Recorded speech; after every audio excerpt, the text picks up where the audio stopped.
It's 11:47 p.m. You're lying in bed, eyes open, staring at the ceiling, and that feeling starts creeping in. You know exactly what I'm talking about. That heavy, sick, guilt. The day is over. And you didn't do enough. Again. You had the whole day. 24 hours. And somehow, it slipped through your fingers. You told yourself you'd start at 9, then 10, then after lunch, then, I'll just do it tonight. And now, it's tonight. And you're lying here, with that weight on your chest, that quiet voice whispering round, you wasted another day. Everyone else is getting ahead. What's wrong with you? And the worst part, you know what you should have done. You know exactly what would have moved you forward, but you didn't do it. And now you're bargaining with yourself. Tomorrow I'll wake up early. Tomorrow I'll be different. Tomorrow I'll finally start. But deep down, you know tomorrow will be the same. Because it's been the same for weeks, months, maybe years. And that realization, that's what keeps you awake. Not the failure itself, but the pattern. The loop you can't escape. The person you keep becoming that you don't want to be. I know this feeling, because I've lived it. And tonight, I'm going to tell you something that changed everything for me. Something that made me finally understand why some people seem to outwork everyone effortlessly, while the rest of us struggle to even start. It's not what you think. It's not discipline. It's not motivation. It's not waking up at 5 a.m. It's something much simpler and much more profound. Here's what nobody tells you about hard work. You've been lied to. Your whole life, you've been told that work is suffering. That successful people just push through the pain. That discipline means forcing yourself to do things you hate. That outworking everyone means sacrificing your peace. Grinding your soul into dust. Burning out so you can make it. And that's why you resist.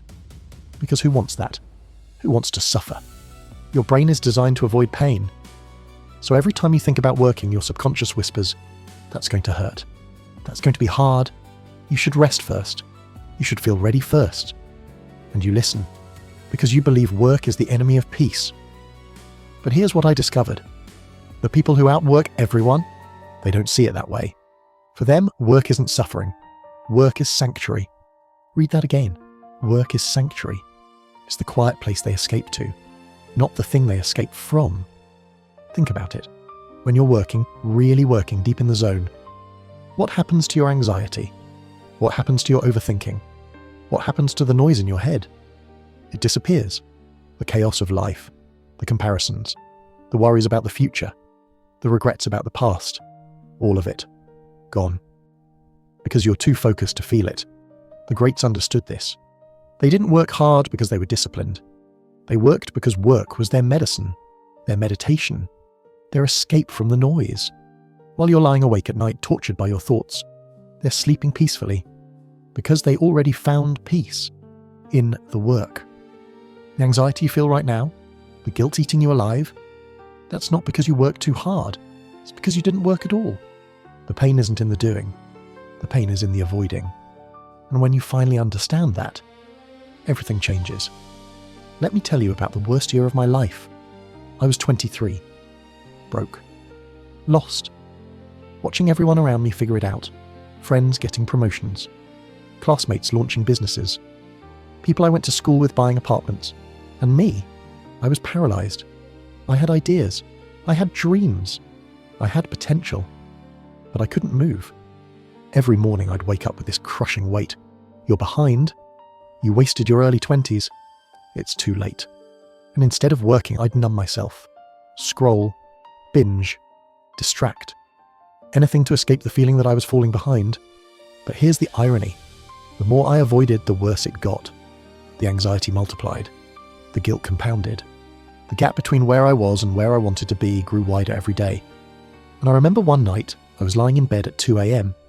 Chest tight, mind racing, that familiar feeling of dread. And I just couldn't take it anymore. I got up, I walked to my desk, I opened my laptop, and I started working. Not because I was motivated, not because I had a plan, just because the pain of lying there was worse than the pain of doing something, anything. And something miraculous happened. Within 15 minutes, the anxiety started fading. Within an hour, it was gone, completely. I wasn't thinking about being behind. I wasn't comparing myself to anyone. I was just working. And for the first time in months, I felt peace. Not after the work. During it. That's when it hit me. The cure for my anxiety wasn't rest. The cure was work. I had spent months avoiding the very thing that would heal me, running from my medicine, thinking it was poison. And that night I made a promise to myself. I would never forget this. Work is not the enemy. Avoidance is. The peace I was searching for wasn't on the outside of doing nothing. It was inside the doing itself. So how do you actually get there?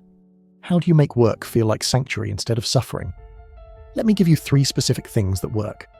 Not theory, not motivation, actual methods. Method 1, sensory deprivation. Here's why you can't focus.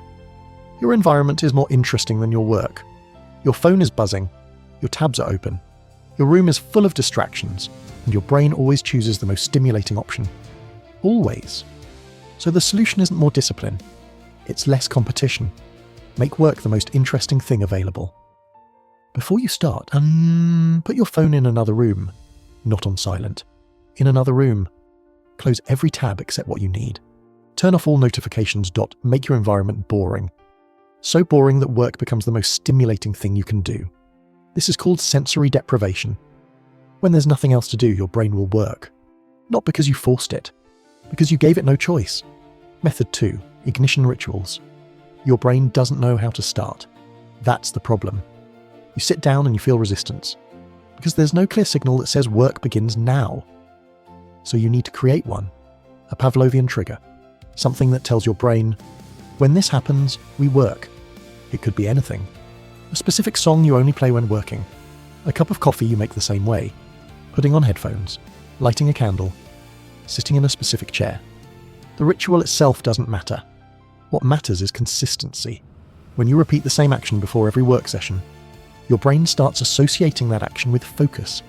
Eventually, the ritual triggers the state automatically. You don't have to get in the zone. The ritual puts you there. This is how athletes do it. This is how artists do it. This is how anyone who performs consistently does it. They have ignition rituals. Create yours. Method 3, micro wins. The reason you avoid work is because it feels overwhelming. The project is too big. The goal is too far. The gap between here and there is too painful to look at. So, your brain refuses to start. Because starting means facing that gap. The solution is to shrink the win. Make it so small that your brain can't resist. Not finish the project. Just open the document. Not write the chapter. Just write one sentence. Not build the business. Just send one email. Each microaction is a win. And wins create momentum. Your brain releases dopamine when you complete something. Anything. So gamify it. Stack tiny completions. One sentence becomes a paragraph. One paragraph becomes a page. One page becomes a chapter. You don't climb the mountain in one leap. You take one step, then another, until you look up and realize you're at the top, and you didn't suffer, because each step felt like a win. Now listen to me carefully, because this is the part that matters most. You're sleeping on yourself, deeply, profoundly, sleeping. You have no idea what you're capable of, because you've never actually seen yourself work. Not dabble, not try, work. You've spent years running from the one thing that would save you, numbing yourself with distractions, telling yourself you need to feel ready, you need more motivation, you need better circumstances. But the truth you don't want to hear, you're ready now. You've been ready. You're just afraid of the gap, afraid of failing, afraid of finding out what you're really made of. So you stay in limbo, half in, half out, never committing, never finding out. And the anxiety grows, and the guilt compounds, and the years pass, and you wonder why you feel so lost. But here's the secret. The peace you're looking for, the confidence you crave, the version of you that sleeps soundly at night, it's not on the other side of success. It's not waiting at the finish line. It's hidden inside the work you're avoiding. Right now, today, this very moment. The cure is not rest. The cure is motion. The sanctuary is not escape. The sanctuary is the work itself. And the moment you understand this, really understand it, you become unstoppable. Not because you're disciplined, Not because you're special, because you finally stopped running from the medicine and let it heal you. So, tonight, when you feel that weight, when the guilt starts creeping in, when your brain tells you to scroll, to numb, to avoid, remember this: the pain is not in the doing, the pain is in the avoiding. The peace is not in the resting, the peace is in the working. And your entire life is waiting for you on the other side of that one truth. So get up, walk to your desk, open the document, and start. Not tomorrow, not when you feel ready, now. Because the person you're meant to become is being built right now, in this moment, with this choice.